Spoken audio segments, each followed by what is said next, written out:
So alam ko kung anong background nito. Sayang. Ibig sabihin ngayon, magkakasama na sila ni Franz Castro, ni Raul Manuel at nila Arlene Brosas, posibleng sila ay nagkaroon ng tactical alliance kasama ang mga hilaw na komunista at mga impostor na aktivista. So saan doon ang abang lingkod ni Paduano sa tanong ni Boss Dada? Sige. Sila po ay extension ng alliances. Sila po ay hindi formal sa CPP, NPA, NDF, but they also join the common agenda, which is to destroy ang political influence and legacy ng liderato ni Pangulong Duterte at ngayon pinagpapatuloy ni VP Sara Duterte. Ayun. Yun ang common agenda nila. Hanggang doon lang. At ang pangalawang common agenda na nakalimutan ko, pera-pera. Tatlong paksyon na Master Judea, Boss Dada, Coach Oli, and Brother Jay ang nandyan sa loob ng Kongreso na ginagamit as attack operators. Mangbabastos, mangbubuli, manduduro. Ang isang paksyon dyan, aktibo talaga sa CPP, NPA, NDF. Again, I would like to emphasize, si Ka Eric po nag-identify nito, hindi ang Banateros. Yes, okay. At hindi SMNI. Yun, malinaw. Sino po ang isang grupo na ginagamit ngayon bilang operator sa pag-demolish, pangbabastos, pangbubuli, at pag-abuso sa kapangyarihan sa Kongreso? Ang mga CPP, NPA, NDF party list, tatlo sila. I will name them. Franz Castro, na convicted criminal sa kasong child abuse. Si Raul Manuel, si Arlene Brosas. Ito sila ay mga aktibo na mga operatiba at until now they belong to the Communist Party of the Philippines and therefore they are also part of the entire operations of the CPP, NPA, NDF. Ang pangalawang grupo, isa lang pala siya. Isa lang yun. Pero barkada sa ni Akop. Ito ba yung sinipa? Ito yung sinipa ng NPA. Dati siyang NPA, kaya sinipa siya. Dahil naging bodyguard siya ng mga asyendero at ng mga politiko sa Negros. Ay, balimbing! Oo. So NPA siya dati at sinipa at nagbuo ng grupo na tinatawag na RPA ABB. So, parte na siya ng kalaban na ng NPA. Kalaban. Aminin ko sa inyo, isa yan sa primary target namin noon, ng National Operations Command ako. Ang inabot ang boss niya, si Arturo Tabara, dito sa SM Fairview na assassinate. Ang isa si Romulo Quintanar. While Quintanar was the general commander of the NPA before, he was not part of the RPA-ABB. Tapusin ko lang, Coach Oli, Sige. Master Judea. So isa si Kalderong NPA, kasi kung may sundalong kanin, Kaldero? Ito, may Kalderong NPA. Meron din pala ganun. Yan si Paduano, Kalderong NPA. Ay, pinangalanan na. Yung Ano pangatlo, naman tawag mo kay Akop? si Akop naman ay nag-aastang... Panis na kanin. Panis na kaning panis na Kaning nagbabarkada sa Sanggano na si Paduano. Sige. Ngayon ang pangatlo, Gusto natin malaman yung background nito. Kung ni bakit Paduano. contempt siya ng content. may pangatlo pa doon kanina na bloke. Sige. Nakalusot. Ito naman ang mga hilaw na komunista. Ang mga hilaw na komunista ay sinipa din sa CPP, NPA, NDF. Itong grupo ng Akbayan. Nako. So tatlo yon. Hindi yan magkakasama sa isang organisasyon. Nagpapatayan dati yan sa panahon ng 1994 hanggang mga year 2000. Kaya Eric, maputol ko yung Sige, Akbayan yung kasama nila Dilima, di ba? Dilima at Leontiveros. Oo, Ang tawag naman doon mga hilaw na komunista. Hilaw pala yung mga yan. Kasi walang NPA ito. According kay Kay Eric. So, pwede yung tawaging impostor na aktivista. Hilaw na komunista, impostor na aktivista, kasi wala silang NPA. Yes. Pero gusto din nilang guluhin ng gobyerno. Ito naman ang CPP, NPA, NDF, nagkukunwaring walang NPA, pero kasama sila. Yan naman ang mga nasa communist terrorist group na napangalanan na ng gobyerno ang kanilang organisasyon. Yung isa kanina, ito yung pinakamabangis na Rottweiler sa loob ng Kongreso. Sorry, Boss Dada. Sige. Pitbull. Ang pangalan niya ay si Paduano. Nako po. So may tanong si Coach Ol, si Master Judea, Brother Jay and Coach Oli, and Master Boss Dada, bakit tinatawag ni Ka Eric na Kalderong NPA? Yan. Si Yan yung Paduano. Paliwanag mo nga. Ano ang role niya dyan sa loob? Okay, sige. Si Paduano po ay kilala ko po ang background nito sapagkat isang region kami pinanggalingan. Sa Western Visayas din po. Siya ay Negros galing, ako ay Iloilo. Iloilo City. So pag sinabing Western Visayas po, ito ay binubuo ng mga probinsya ng Iloilo, Antique, Capiz, Aklan, Guimaras.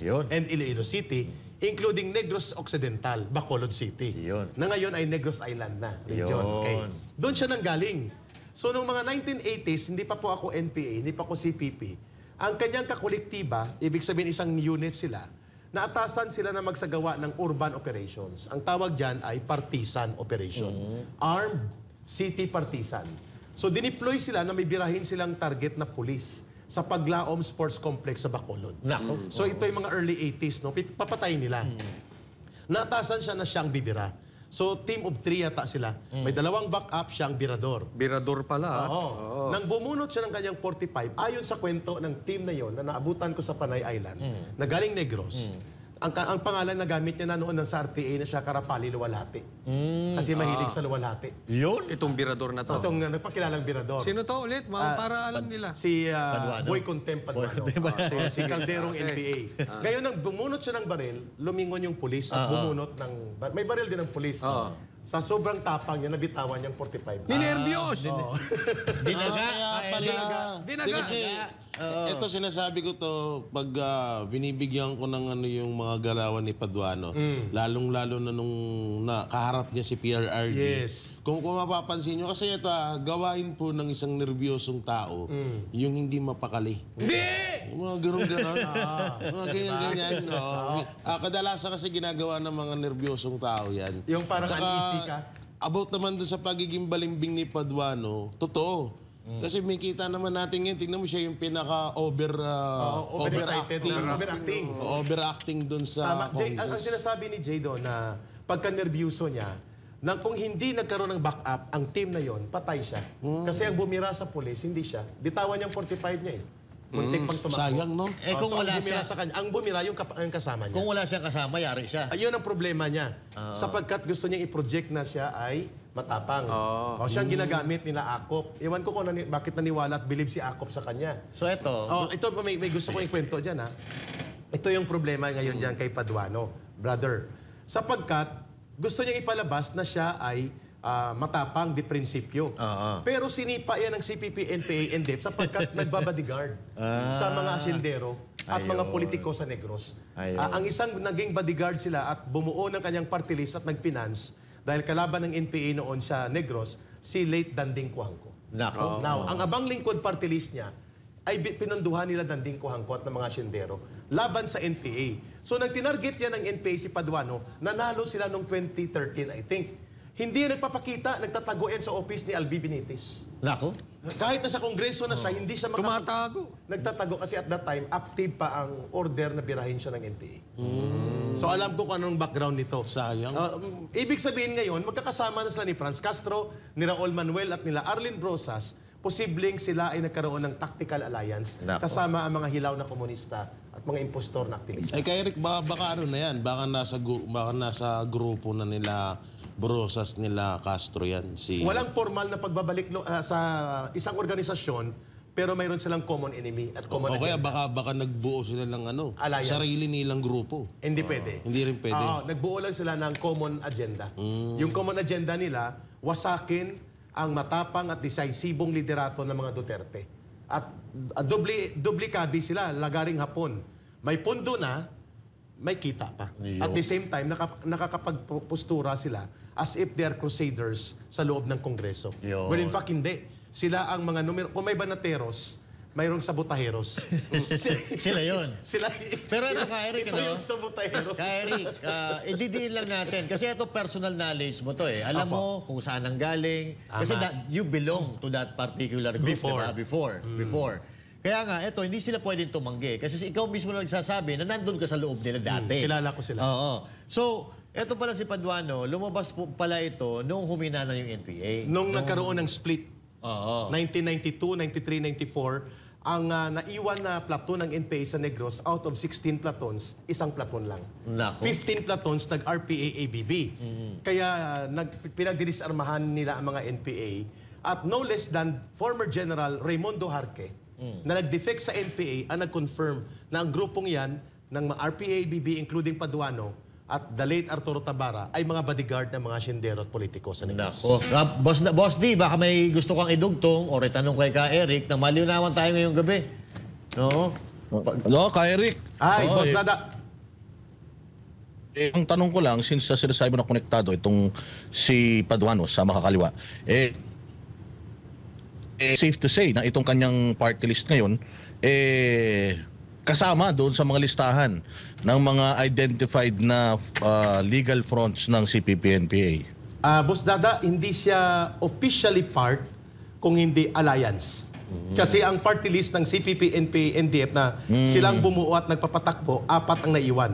Yung bayad muna, na tumatakbo pa rin, sila Colmenares, no? Yung, bayad muna. Pinatalsik na dati yan eh. So sa CPP pa rin yun, Boss Dada, at supporter ng NPA. Ang pangalawa, yung Kabataan NPA Recruiter Party List ni Raul Manuel. Yung pangatlo, yung Gabriela NPA Lover Party List. At yung Alliance of Communist Teachers. Yung ni kay Franz Castro. So saan doon ang abang lingkod ni Paduano? Sa tanong ni Boss Dada. Sige. Sila po ay extension ng alliances. Sila po ay hindi formal sa CPP, NPA, NDF, but they also join the common agenda, which is to destroy ang political influence and legacy ng liderato ni Pangulong Duterte at ngayon pinagpapatuloy ni VP Sara Duterte. Yun ang common agenda nila, hanggang doon lang.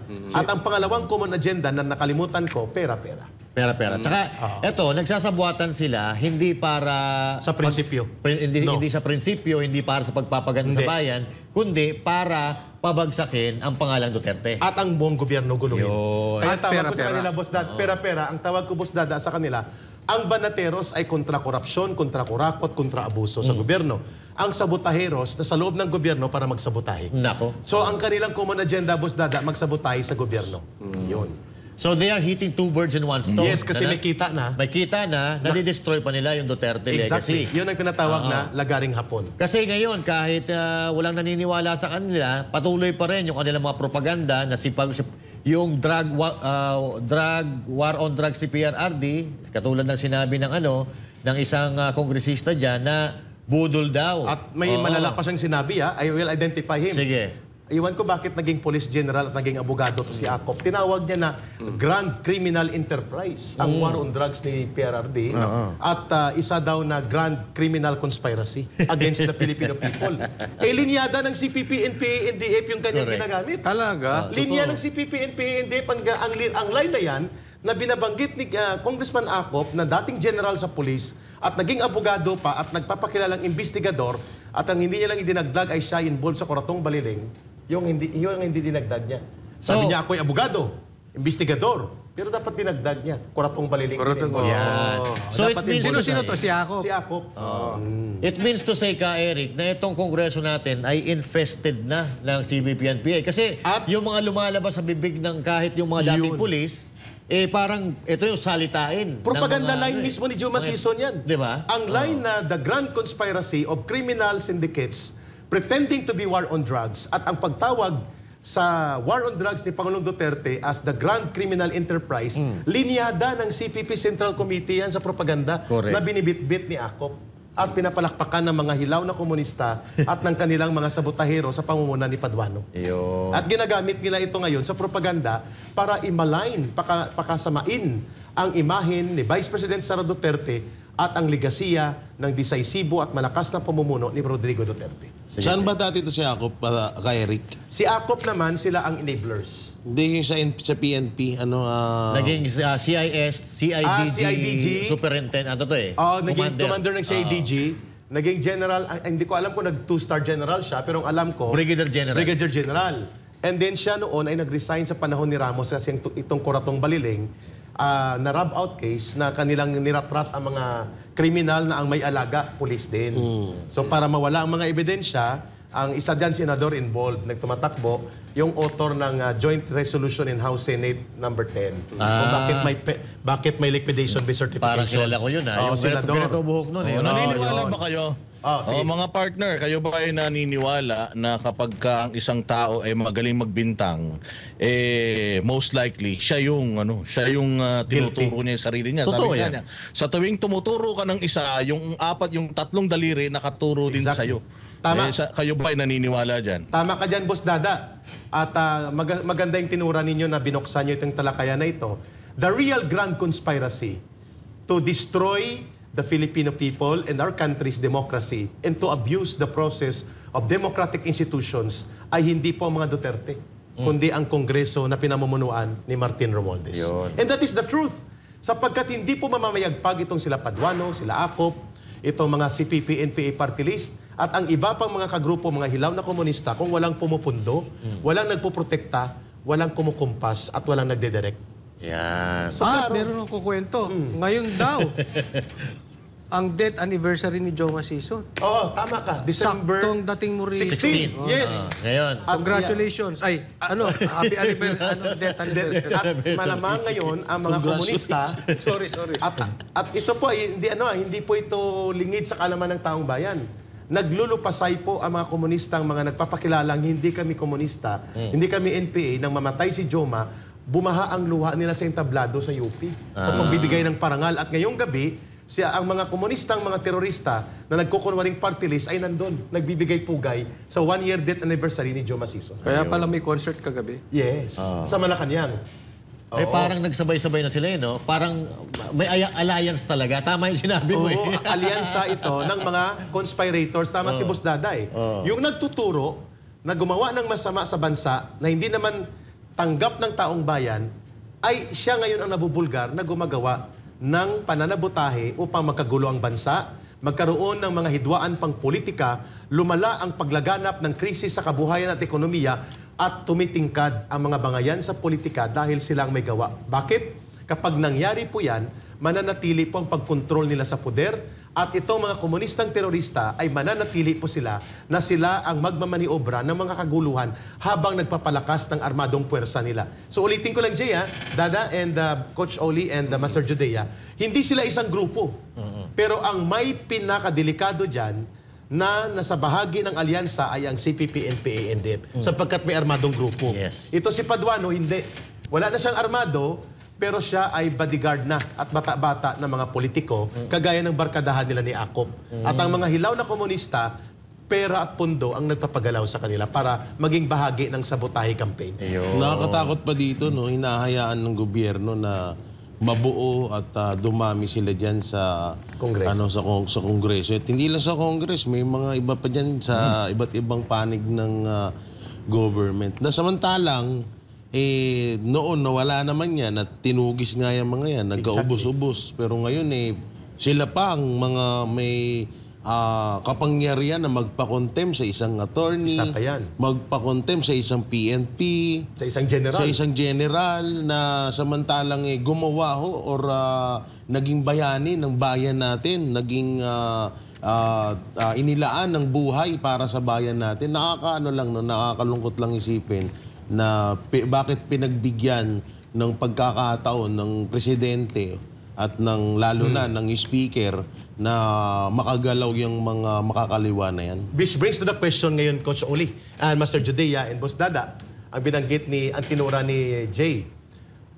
Ito ba si Karapali Luwalhati o si Paduano ay absuelto na sa mga kasong kriminal na isinampa sa kanya? Walang record kung na-dismiss o hindi. Yan ay tanong natin. Tanong ito Tanong natin. At kagaya ng tanong kung may 1.8 billion pa talaga.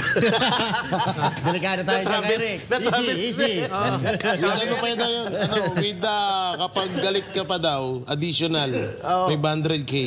Boss Dada, magandang tanongin ito sapagkat ang mga pinatay nila ng mga sundalo at pulis, ang sabi ni Major General Orlando De Leon, Marines, sabi niya, sorry for the word, in English please, kasi may mga nanonood na hindi naman marunong kaagad sa English. So, i-translate ko, inihian. No? Umiihi si Paduano sa puntod at libing ng mga bayaning totoong nagtanggol ng demokrasya, mga pulis at sundalo, sapagkat ang pinakulong ng PMA Class 1988 yan. Nako. So, ang word na ginamit ni Major General Orlando De Leon, retired Marines, Paduano is making a feast, piecing on. Iniihian niya ang puntod ng mga bayaning sundalo at pulis na pinagpapatay nila. That is a very strong message coming from retired Major General Orlando De Leon. At nakakabahala yan sapagkat sino po ang nagkakanlong kay Paduano aside kay Akop at sa Congress? Ano po mga krimen niya? Mga pinagpapatay nila, pinag-ambush nila. Nagpasorry ba ito? Na-absuelto ba ito? Na-amnesty ba ito? These are gray area. 22 PNP, 22 police ang namatay, di umado doon sa kay Paduano na yun, sa issue nila. Iyon, isa pa yon. At ang daming pinatay ng NPA nung nasa NPA pa siya at nung nasa RPA-ABB sila na dapat mapanagot siya. Lalo na ito pati si Franz Castro. Dahil under appeal siya, samantalang si Pastor Kibuloy ay hindi convicted, may kaso lang, hindi makalabas. at ang mga ministro ng QOGC. Samantalang itong convicted criminal sa Toro Campo and Franz Castro ay hindi nakukulong at si Paduano na most likely may mga pending criminal cases sa pagpatay sa mga pulis at sundalo, panununog at pangbobomba at hindi inilalantad ng gobyerno ngayon, sino ang kadler niya? Hindi kaya ka Eric may ex-deal tong mga to? Most likely. Diba? Most likely. Sinong Kadler? O sinong kanyang maliban sa kay Martin Romualdez, sa House Speaker at kay Acop, sino ang nag-handle sa kanya? Pwede ba ito? Nagtatanong na ngayon ng taong bayan. At ang challenge ngayon sa mga retired and active military officers, napakalinaw po ng napakasakit at puno ng emosyon na inihayag ni PME Class 1982 at retired Marine General, Marine Major General Orlando De Leon, inihihian po at binabastos ni Paduano ang libingan at puntod ng mga totoong bayaning mga pulis at sundalo sa kanyang pagpapakulong at pag-abuso sa poder, Boss Dada. Sa kay... Question. May question lang ako kay Eric since na-discuss naman natin itong issue ng mga makakaliwa na sa gobyerno. Meron kasing nagsabi sa akin na isang PMAer na retired na ito daw si General Browner at saka itong si Teddy Bagilat, na kilala mo naman siguro yan kung ano din ang affiliation ni Teddy Bagilat. Sila daw ay magpinsan. Totoo ba na magpinsan yung dalawa? Hindi ko ma-confirm, Boss Dada, but may possibility na may bloodline kasi ang mga Browner nag-migrate yan mula sa Amerika, ang kanilang mga ancestry, at nag-settle sa Cordillera. So most likely, there is a high possibility na may bloodline. Si Titi Bagilat, bagamat hindi CPP, NPA, NDF, hilaw na komunista ang barkada niya, like sila Hontiveros, at sila De Lima dyan, yung Akbayan Group, malapit siya. Pero tama naman na binabanggit ni Brother Boss Dada, na bagamat hilaw na komunista, kaliwa pa rin ang orientation. Wala lang silang direktang armado. So is there a possibility na may bloodline connection sa Chief of Staff? There is a possibility. But on the question of professional integrity of the Chief of Staff, ni General Browner, nasa sa kanya yan para kanyang patunayan na hindi siya maapektuhan ng bloodline or political influence sa mga pamilya na kanyang kalinya sa kanyang bloodline, like itong kung possibility na may connection siya kay former Congressman Teddy Bagilat, na isang mga agitator din, kalinya ng mga hilaw na komunista, dapat patunayan niya ito. At lalo na pong binabanggit, this is a big challenge for him to speak up as a Chief of Staff. Yes. Ahayaan mo ba na insultuhin ang Philippine Military Academy at ang mga graduates nito ng isang mamamatay tao? Totoo naman mamatay tao ito talaga ang grupo nila Paduano. Diyan din ako nanggaling ang kaibahan naming dalawa. Wala akong kaso na inaharap tungkol dyan at ako po yumakap sa batas at nagpailalim sa gobyerno. Ito hindi malinaw eh. Sino ang nag-handle sa kanya? Aside sa Congress na pinoprotektahan siya at ng kanyang late benefactor at protector na si former Assemblyman or Congressman Danding Kuhangko na wala na ngayon, sino pa sa gobyerno ngayon ni Marcos ang nagpo-protect sa kanya? So, ibig sabihin, kayo legal yung pagbaba nyo. Oo, nagbalik talaga kami. Kayo yung mga rebel returnees na tinatawag. Yes. So, ang question natin, kung paano nakalantad itong si Paduano sa At kung anong status ng mga kaso. Yun. Kasi walang malinaw na may amnesty at walang malinaw na ito'y na-dismiss ang mga kaso niya, Boss Dada. And that is the reason that the Armed Forces of the Philippines and even the Philippine National Police, si Marbil ay PME graduate 91 yan. Si General Wilkins, 88, 89, 99, nag-abot pa sila. Si Wilkins, na dating PDEA Director General sa panahon ni former President Rodrigo Duterte, ay senior, samantalang first year si General Marbil. At si General Browner ay direct junior ni General Wilkins kasi class 88 ang mga ito. Ang tanong, anong kasalanan ni General Wilkins para ganuntuhin siya? At ang dahilan hindi nila mapiga na idiin at gawa ng kwentong kasinungalingan si Rodrigo Duterte sa war on drugs, ipinakulong siya.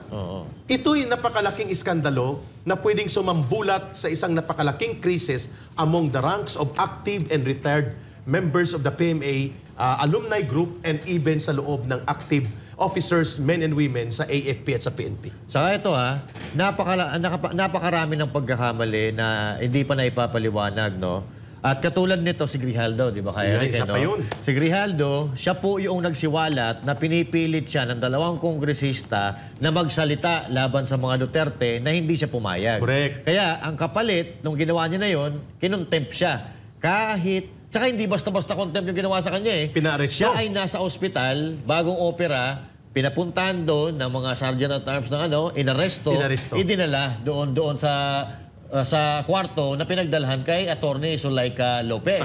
Sa House of Representatives. House of Representatives. Kung tutuusin, ito dapat kung ikaw ay matino kang tao, yung tao na yan, bagong opera eh. Dapat naka-hospital arrest man lang yan. Hindi mo doon dadalhin sa So, pero ang bida dito, Paduano ulit. Kasi siya nagpa-contempt din. Siya nagpa-contempt. At nakakaantig puso po ito. At Boss Dada, Di, ang nagpa-contempt doon si yung taga Tagig, yung babae. si Zamora. Si Zamora. Naunahan siya eh. Oo, si Zamora.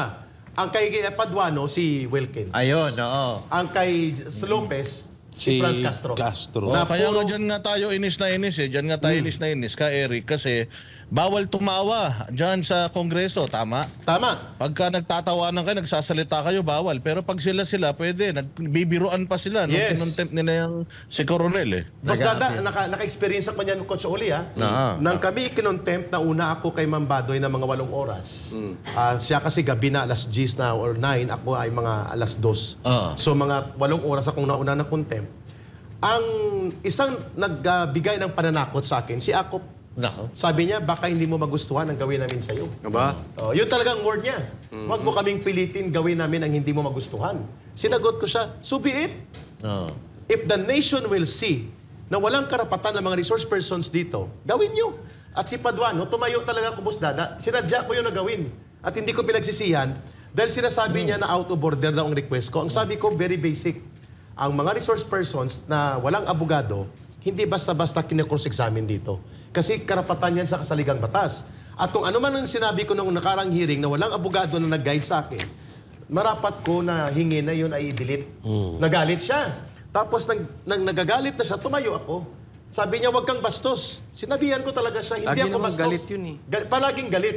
O palagang... Pinaglihi nga sa sama ng loob yun. Pinaglihi sa Watusi. Parang hindi mapakali, no? Parang nilalagyan ng Watusi. Attitude boy. Ang sabi ko sa kanya, hindi ako bastos. Nagpapaliwanag ako. Kaya marami po nagsimpatya noon ang tinawag ko silang kangaroo court.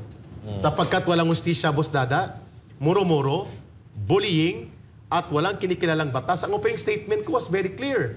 Ang sabi ko sa kanila, this Congress and this committee, you are not above the law. Yan, tama. Anniversary nyo rin ata eh. Noong December 5. Mag-iisang taon na. Tapos kahapon kami na-release. Isang taon ng bilis, Malay no? mo, umabol ka pa. Kay Eric, ano na pala? Kay Eric, nag-upgrade na rin pala ang House of Representatives ngayon, no? Kasi kung matatandaan natin, may ang Korte nasa House of Representatives na. Ang COA nasa House of Representatives. Ngayon, pati pala hospital, meron na. Kasi ultimong si General na kaka-opera lang, doon isinugod, imbis na doon sa hospital. Okay, at nandun na rin po ang BJMP. O yun pa, BJMP, nandun na rin. At maya-maya lang nandun na rin ang New Bilibid Prison. Ilan ba kwarto dyan? Palagay ko dapat magdagdag sila dyan eh. Kasi araw-araw may pinapakontempt sa halos eh. Pero kung mayroon dapat makulong, mula sa galit ng taong bayan sila. Dapat hindi na yan palabasin. At ang malala pa rito, kay Eric, baka yung Malacanang, dalhin na doon. Mukhang kahit wala doon ang Malacanang, ang poder ng Malacanang nandun na. Extension ng Malacanang ata yan. Parang extension ng Malacanang. Extension. So sa madaling salita, parang wala sa Malacanang ang presidente. Correct. Kundi nasa House of Representatives ang presidente ng Pilipinas. Extension lang ang Malacanang. At matakin mo, magandang observation, Coach Oling, binanggit ni Jay Boss Dada. The President is the Commander-in-Chief, according to the Constitution. Siya ang Commander-in-Chief ng mga police at ng Armed Forces of the Philippines.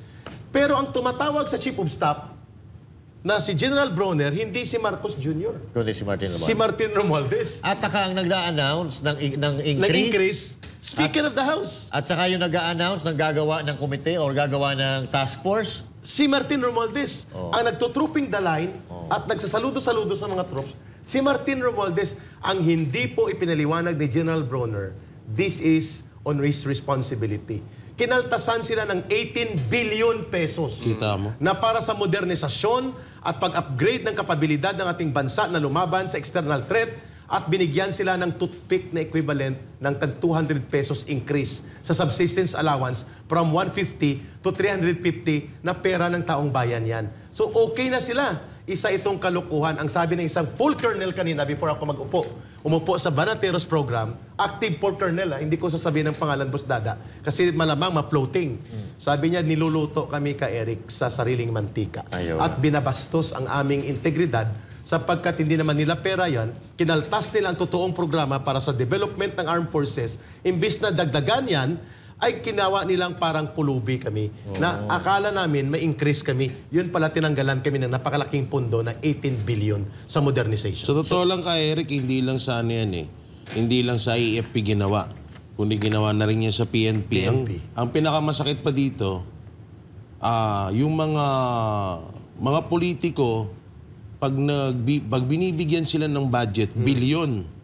Samantalang yung mga Pilipino, pag binibigyan ng budget, lalong-lalo sa mga bagyo, sa mga baha, sa katulad sa milyon lang eh. Katulad lang yung tatlong plywood, 3 yero, 3 2x2 yung binigay sa mga kilo ng lansang. Oo, samantalang sa mga politiko, bilyon ang pondo. Agree. Ang masakit pa dito yung AFP at yung PNP, biro mo kakaltasan nyo Kinaltasan. ng Napakalaki. kanilang, yan na lang din yung pasalamat nila sa gobyerno Exactly.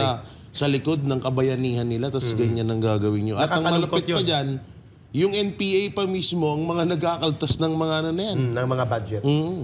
Ka Eric, meron lang akong tanong. Right, Coach Oli. Kasi kung susundan ko yung mga binanggit mo, sabi mo, si Ako, pulis. Release. Si Paduano, NPA dati. NPA. NPA So kalderong NPA. magkasabot na ang pulis o NPA o sila lang? Sila lang. Kasi magkasama sila okay, magandang tanong. Nag-aapira na sila. Magandang tanong. Ang unang nag-appear si Akop at pumalakpak doon sa pagpapakontempt ni active CPP operative Franz Castro kay Attorney Lopez. Face bomb sila, tapos nagkamustahan. Ngayon, kamustahan din sila at palakpakan ni Paduano.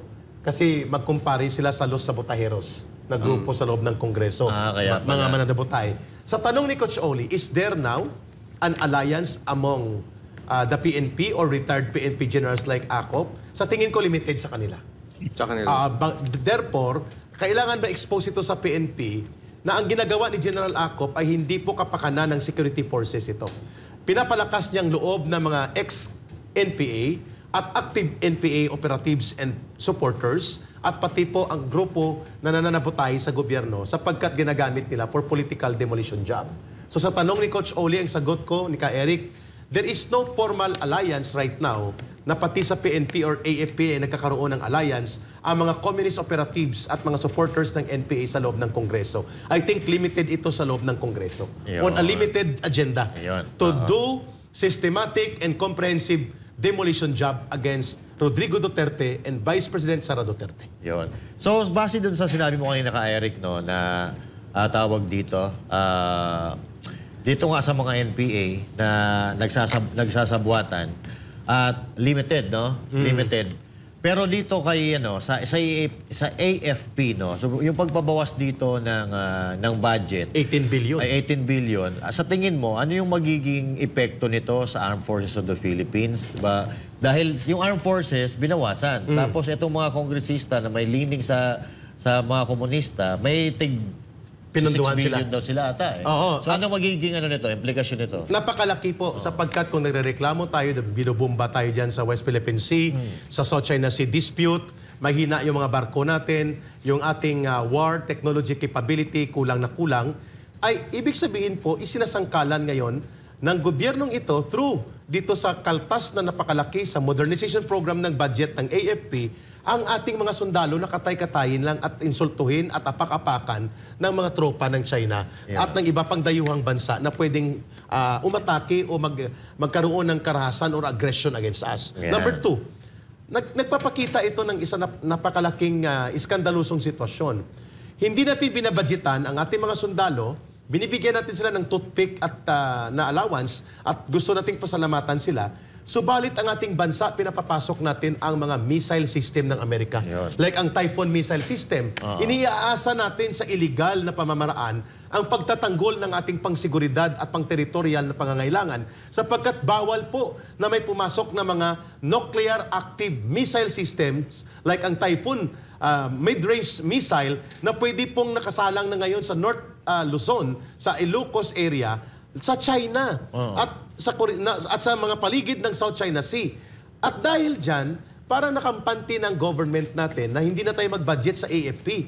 Tanggalin natin ang budget, gawin natin ayuda, bigyan natin sila ng toothpick, at gamitin natin sa electoral and political bribery, bahala ng Amerika na magpapasok ng missile system nila.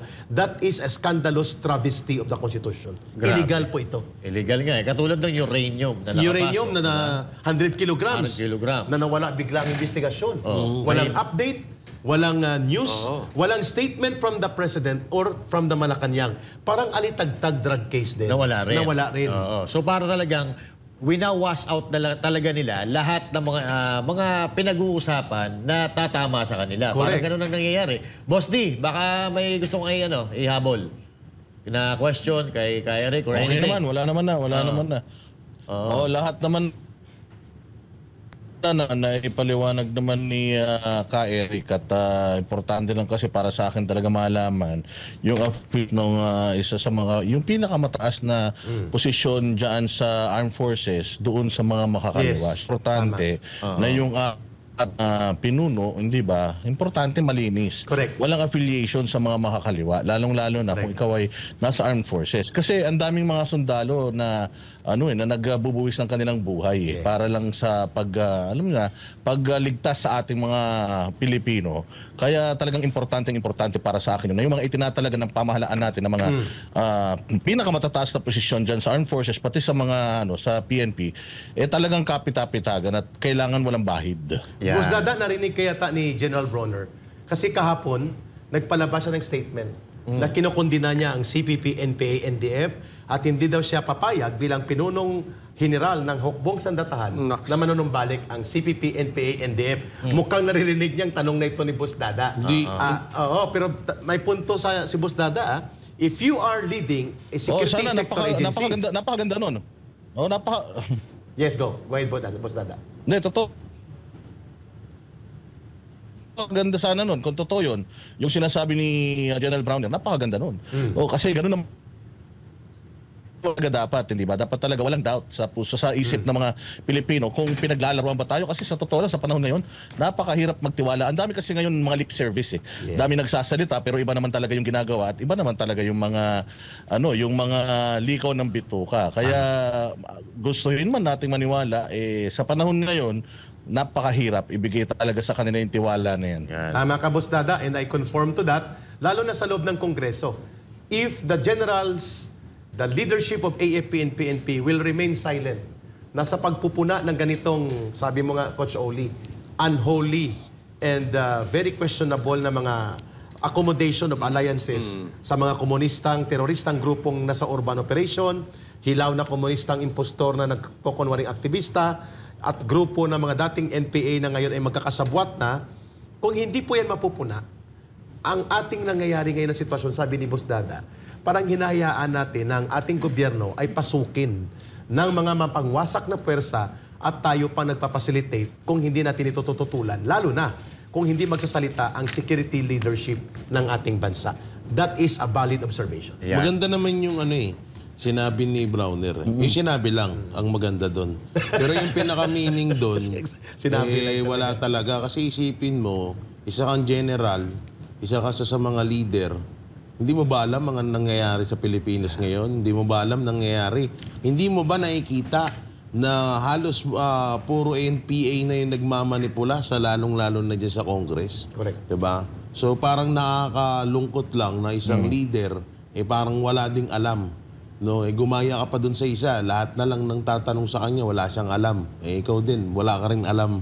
Pero eto kunin ko yung sinabi mo kanina ka Eric na may nakausap ka na isang high-ranking official Colonel sa PNP na nagsasalita AFP against what's happening to our country today. So, ako naniniwala pa rin ako na etong ibang mga kapulisan natin at ibang armed forces of the Philippines, yung mga kasundalohan natin, naghihintay lang yan ng timing para... Kasi ngayon, di sila pwede magsalita Kung active. Kung active. Kasi pag nagsalita sila, sila ay non-partisan, di ba? Non-political.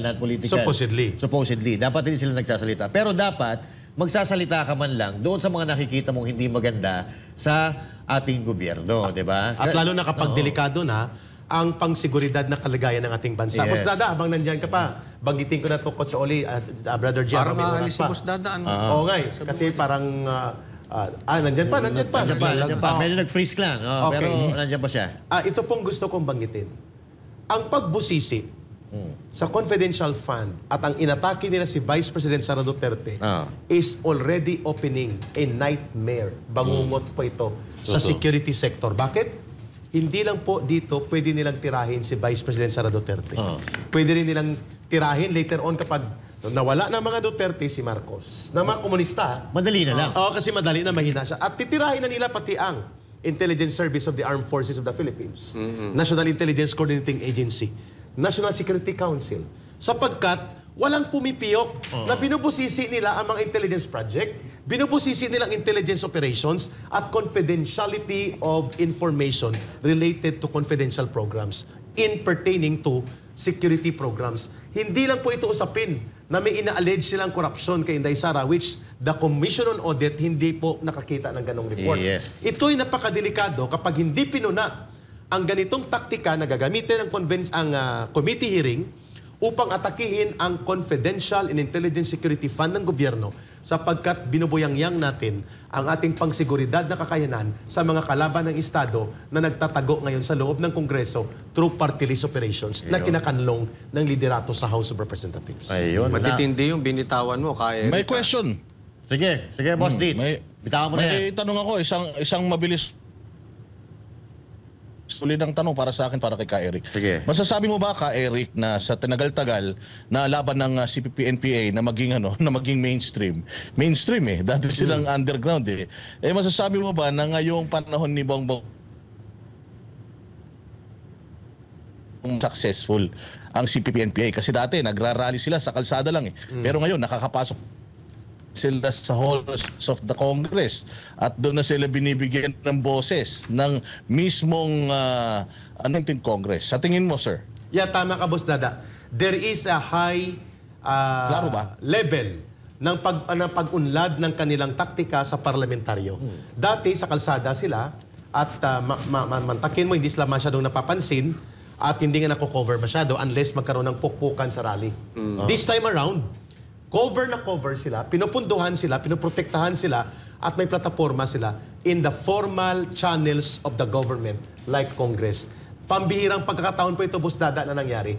At kapag yan ay nagtuloy-tuloy, is there a possibility that their operations to destroy the government by joining the government and then later on overthrow the entire system will become successful alongside the recovery of the armed components sa NPA? Yun. There is a high possibility for that kapag hindi natigil ito. So malaki ang posibilidad na pati yung armed forces natin, PNP, sila mismo mag-disarma? Mapahinaan nila. Mapahina? Tapos, Kasi pati budget, pahinain nila. Pati confidential fund, bubusisiin nila. Hindi ka na makagalaw at ang mga general hindi makapiyok kasi nga pwede kang makontempt, pwede kang mawala ng budget. Ang malala, ang mga Armed Forces of the Philippines ay gusto nilang manumbalik sa barracks. At ang NPA, kunwari may pistocks, makakapanumbalik sa mga baryo. So, Iyan ang dapat nating bantayan. So ang ending pala nito, delikado pala Eric, yan. sa ginagawa ang ending pala nito sa ginagawa nila, sa sobrang galit at pagpapabagsak nila kay Pangulong Duterte, kay VP Sara Duterte, buong bansa natin ang mapapahamak dito. Exactly. Iyan ang dahilan kung bakit napakahalagang episode na ito ng gabing ito ng Banateros. Thank you. Because we are opening the real talk on why our national security situation is now under attack, not because of the Duterte, but because of the conspiracy na nangyayari ngayon na halos hindi mapigilan ng ating Armed Forces of the Philippines at ng Philippine National Police at mga security sector leaders na nagaganap sa loob ng Kongreso. At ang sabi nga ni Boss Dada, nagkakaroon ng pag-angat ng antas ng kanilang pagka-infiltrate sa government never seen before in previous situation na nasa kalsada lang ang kanilang parliamentary and political struggle. This time around, may pondo, may plataforma, may formal channels of government protected at ang higit sa lahat ay nagagamit nila ang poder para magkaroon ng kaguluhan sa ating bansa. Okay, so malinaw. Jay, may question ka? Hindi kasi naano ko nga na upgraded na nga. Kasi Upgraded. nung mga panahon ng NPA, nasa bundok, nasa kalsada, ngayon, nasa Congress na, may pondo pa. May pondo pa. Yun ang pinakamalala doon, may pondo na kaya nilang gamitin yung mga pondo na yon para ipang-recruit ng mga kabataan at ng Ibili ng armas. at ibili ng mga armas. Which is Kasi true, kung nagaganap yan. matatandaan natin nung panahon ni Joma Sison, lumapit pa ng China yan para lang bigyan sila ng mga armas nung panahon na yon. Ngayon hindi na nila kailangan yun na kailangan na lumapit sa ibang bansa para magkaroon lang sila ng armas, kundi sila na mismo kaya na rin lang mag-provide nun kasi nga may pondo na sila. Which brings me to the point of Boss Dada. Briefly lang ito na rejoinder.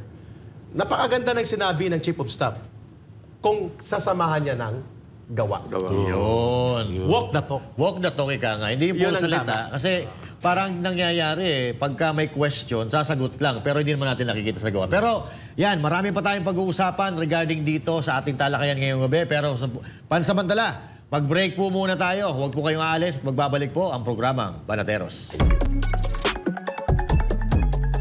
Yan ang Banateros, walang inuurungan. Pag tama palakpakan, pag mali ay babanatan. Yan ang Banateros, boses ng ordinaryong Pilipino. Banateros ay walang makakaawan. Kung leader ka, talagang dapat tumpak ang ginagawa mo, lalo na sa pagsugpo ng kasamaan. Leaders should not be a terror to good conduct and should protect its citizens by instituting systems of fairness and equality. Leaders should not be a terror to good conduct. Proverbs 17:15, he that justifieth the wicked and he that condemneth the just, even they both are abomination to the Lord. Dami ko nang in-applyan, wala pa rin akong trabaho. Ang taas na naman ang tuition fee sa eskwela. Nakaligtas ka nga sa COVID, hihimatayin ka naman sa taas ng bayarin sa ospital. Ang party list na subok na sumaklolo sa mga kapabayang humihingi ng tulong sa panahon ng kagipitan. Piliin ang party list na nagbibigay ng malaking help sa mga problema ninyo. Help Pilipinas Party List.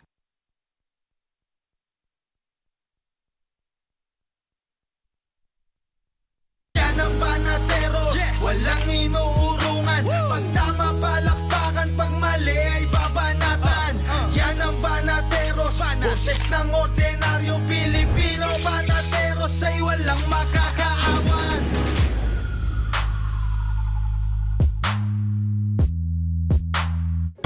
At ang pagbabalik. At syempre, eto at nagbabalik ang Banateros. Dito lang yan sa SMNI. Kasama pa rin natin si Ka Eric Celis. At Ka Eric, regarding dito sa issue ng red tagging. No? Sige. Yung red tagging, medyo na iskandalo ata yung pangalan nyo dito. At baka pwede tayo makahingi ng kahit konting paliwanag. So, yung mga pwede lang. Okay. Na ano. Magandang punto ito at nabigyan nyo kami ng pagkakataon, Master Judea, Coach Olivos Dada, and Jay sa Banateros. No? Ito po'y tungkol sa kaso na isinampa ni Atom Araulio. At kasama dyan, nagsampa din ng kaso ang kanyang nanay at si Teddy Casino. Tatlo ito. So, ang kaso po ay hindi criminal case, kundi civil case. Pag sinabi pong civil case, walang kulong. Pero may danyos perwisyo. Ibig sabihin may damages.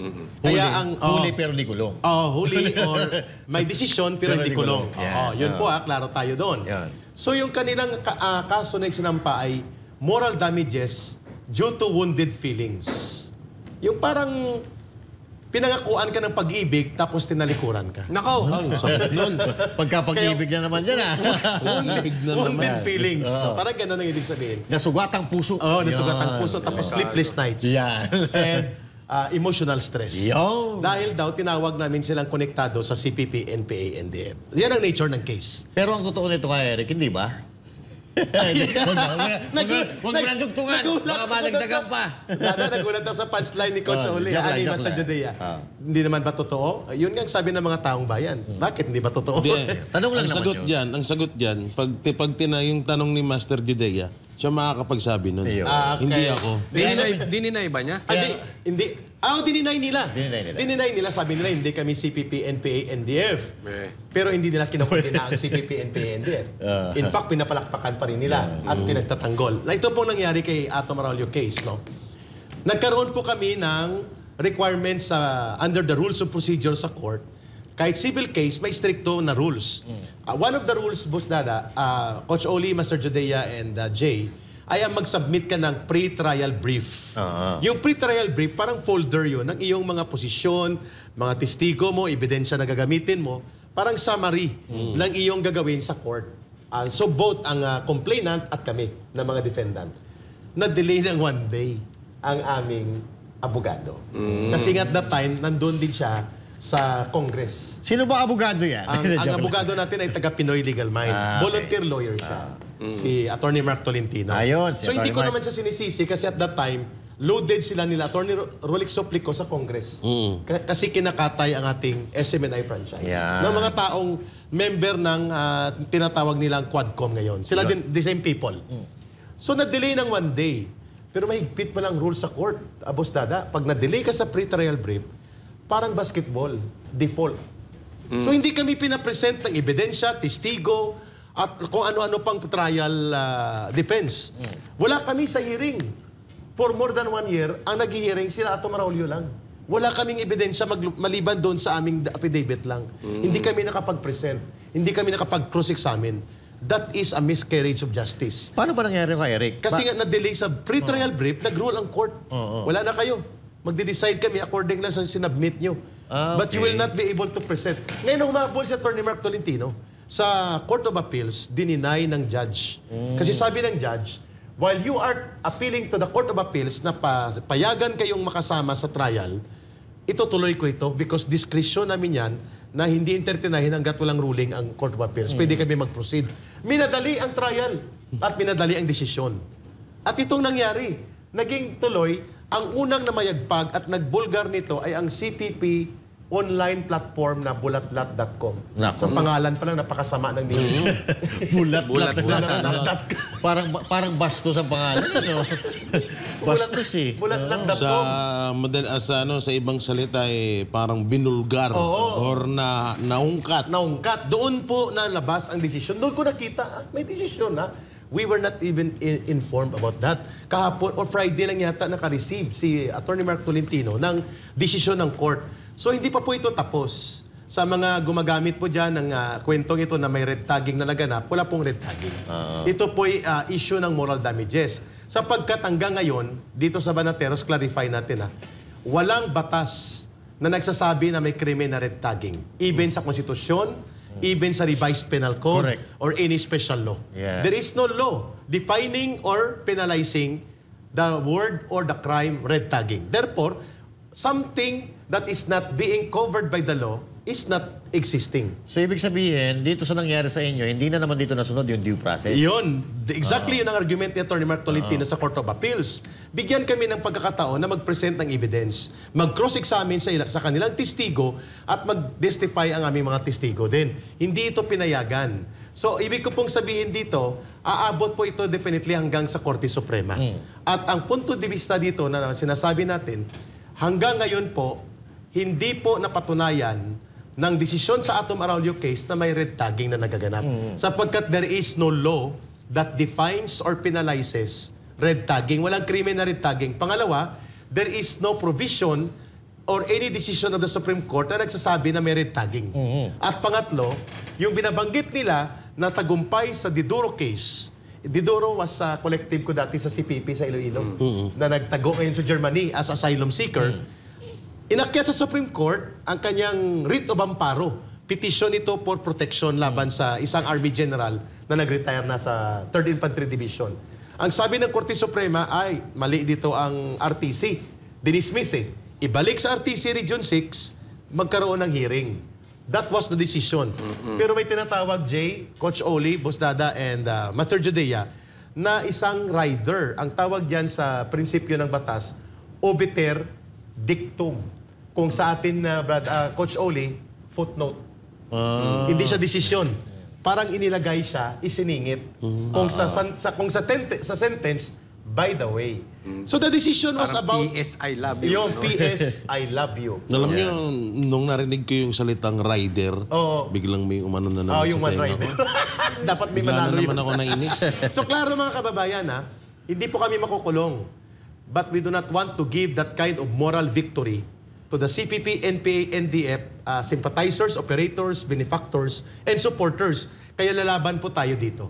Yan pong mahalaga na wala po katotohanan na tayo ay dinesisyonan on red tagging. So, tama nga, no? Sige, tuloy muna. Kasi, speaking of red tagging, kasi kanina, pwede mo sagutin o hindi mo sagutin. Okay lang, walang problema sa atin. Kanina may nakausap ako na abogado at sabi niya, wala naman talaga sa batas yung red tagging na yan. Pero in connection, no? Kasi kanina may mga pinangalanan ka na eh. Meron pa bang meron pa bang members dyan na hindi mo pa napangalanan? Sa Congress. Pwede mong hindi sagutin ha, kung gusto mo. Pero dudugtong ko lang din, no, para isa na lang. Kasi aakyat nyo pa yan sa Court of Appeals. May nagtatanong dito, si Josefina, sabi niya, di po ba kapatid ni Browner nasa Court of Appeals?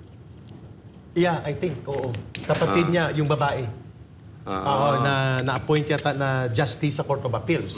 Yeah, I heard about that. Yes. Hindi ko ma-confirm kung siya yun, but I heard about that na may kapatid siya na na-appoint sa sa Court of Appeals as justice. Ngayon ang tanong ni Coach Oli, iaakyat ito sa proseso ng batas hanggang Korte Suprema at mayroon pa ba kung hindi na pangalanan ng mga konektado sa CPP, NPA, NDF? Right now, yung tatlo po yung kilala. Pero ang mga staff nila at mga consultants ng ACT Teachers Party List, ng Gabriela Party List at ng Kabataan Party List, lahat ng ito, mga staff nila, mga CPP din po yan. Na nag-ooperate actively sa loob ng Kongreso. Napakadelikado po kasi Jay, nakalimutan kong sagutin kanina ng sabi mo at gusto ko tong banggitin sa kay Boss Dada. One of the objectives namin sa CPP, NPA, NDF, ang tawag namin dyan, bureaucracy infiltration. In simple words, pag-infiltrate sa government. Ang isang layunin namin dyan, maliban sa pagkuha ng pondo, paggamit ng programa ng gobyerno pabor sa revolusyonaryong pagkilos ng CPP, NPA, ay ang pangangalap ng impormasyon. The active intelligence gathering of the CPP, NPA, NDF are now given full steam operation inside Congress. Kasi pwede silang humawak ng mga dokumento. Reports, intelligence reports, pwede nilang gamitin. So dahil kay Eric, delikado yun, no? Delikado. Napaka-delikado. That is very dangerous. Kaya pala, gano'n na lang ang pagpupursige ni Castro na malaman lahat ng mga intel at mga projects ng confidential kung saan fund. napunta yung confi ni VP Sara Duterte. Because hindi yan tungkol sa korupsyon.